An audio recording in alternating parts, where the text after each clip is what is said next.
With the return of Trae Young, with Jalen Johnson emerging as an all-star candidate, with players like Vit Krejci and Nneka Okongwu making huge jumps, you'd think that the Atlanta Hawks are one of the better teams in the Eastern Conference.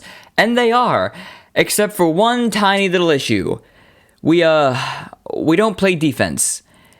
At all.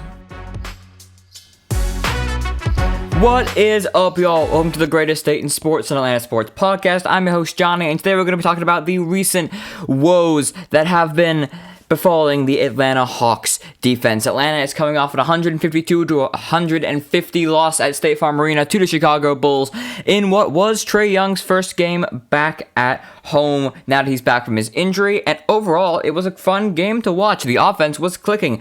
Jalen Johnson and Trae Young are now the third NBA duo to ever have 35 plus points and 9 plus assists in a regular season game together. We shot the free really well. Overall, it was one of the best offensive performances I've seen the Hawks put together all year, and it didn't matter because the defense was so bad that Chicago looked like a finals contender the way they were playing. We just got sliced and diced, and today we're going to be talking about the big issue that is the reason this defense is so bad. But first, if you want to support local podcasts, all that fun buzzword things that ChatGPT tells me makes people like me, then please make sure to, if you're watching on YouTube, leave a like, subscribe to join the party, and give me a comment.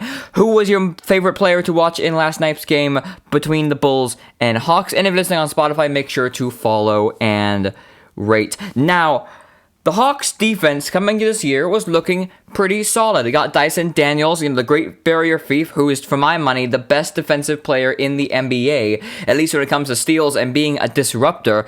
He is fantastic. We brought on Kristaps Porziņģis. Kristaps Porziņģis. That is what the main problem, I think, is. DeAndre Hunter has left, and good riddance. He probably would have had the same terrible year in Atlanta he's having in Cleveland. But we brought in Kristaps Porziņģis, the unicorn, and we said, all right, he's going to be that big that holds down the center and holds the defense together for us. Well, Kristaps Porziņģis has POTS, and that's not his fault by any means. His health comes first. Basketball is only a game. However, that has left us with a noticeable problem on the defense, and our defense is tiny. Nneka Okongwu, he's all right. We got some players who are making plays on the defense, but overall, if you think about Trae Young, Zachary Richichet, we're not the biggest team in the world. And a couple nights ago, for example, when the San Antonio Spurs came into Atlanta, Victor Wembanyama, all 7 feet of him, it feels like, just absolutely bodied the entire Hawks defense. It's not like Trae coming back is going to make us more physical on defense. I love Trae, and he's clearly playing better defense than he has recently.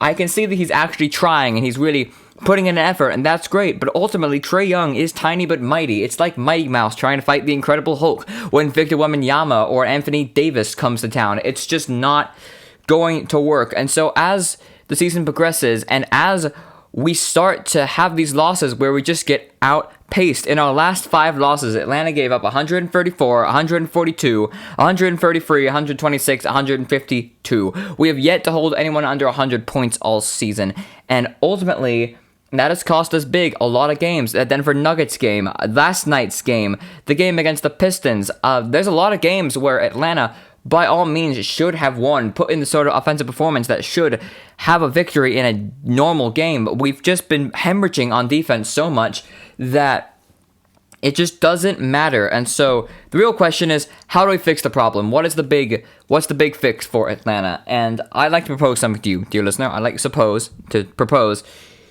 that Kristaps Porziņģis, unless he is able to get some health together and start stringing together games, we have to kind of wonder already almost if Kristaps is a viable part of this Hawks team, especially if we're trying to be a playoff contender.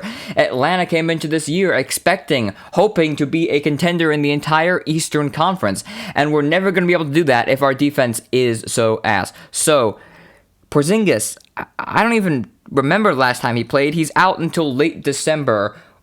With Potts, he's been really inconsistent. I don't think he's played more than 2 games in a row all year. I like Kristaps. He seems like a good guy, and when he's on the court, he makes a noticeable difference.